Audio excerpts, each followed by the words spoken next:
أهلا وسهلا وعليكم السلام. أهلا وسهلا ما شاء الله.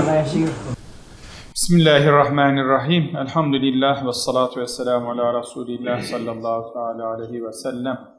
Ben de bütün misafirlerimize bu ziyaretlerinden dolayı çok teşekkür ediyorum. Sizlerin Amerika Birleşik Devletleri'nde yapmış olduğunuz çalışmaları çok yakından takip ediyoruz ve hakikaten sizlere dua ediyoruz. Cenab-ı Hak yapmış olduğunuz bu çalışmaları, Dini Mübini İslam adına yapmış olduğunuz güzel faaliyetleri kabul eylesin inşallah. Bunun için biz Türkiye olarak yurt dışında hangi ülke olursa olsun sizin gibi Dini Mübini İslam'a hizmet eden kardeşlerimizin her zaman yanında olmak ve her zaman destek olmak için çalışmalarımızı gittikçe artırıyoruz.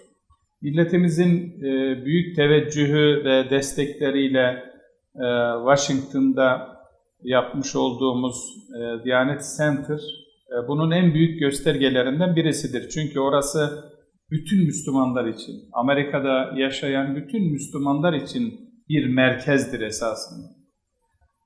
Sizlerin varlığı bizim için çok önemli. Çünkü yetişmiş, İslam'ı iyi bilen, tanıyan ve İslam'ın o güzel yüzünü, İslam'ın güzelliklerini bilmeyenlere, duymayanlara duyurmak, görmeyenlere göstermek, anlamayanlara anlatmak için önce sizin gibi dinimizi çok iyi bilen hocalarımıza ihtiyaç var.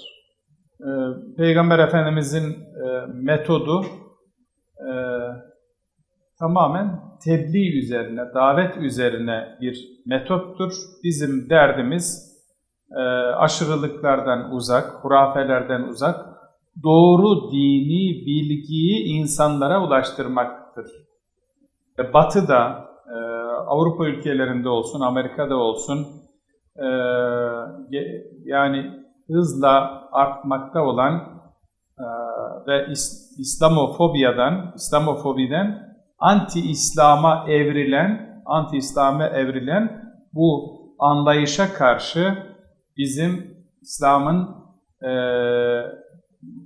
barışçıl yönünü, her zaman bütün insanların iyiliğini isteyen o yönünü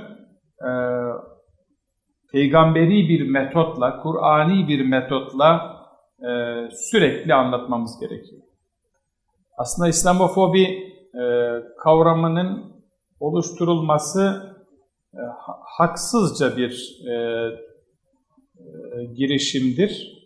İslamofobiyi ortaya atan ve bu kavram üzerinden Müslümanları adeta korkulan insanlarmış gibi gösterenlere karşı bizim tam aksine İslamofobi değil, bugün dünyada biraz önce ifade ettiğim o kavramların daha çok gündemde olduğunu anlatmamız lazım bizim insanlara. Ben başarılar diliyorum çalışmalarınızda hepinize.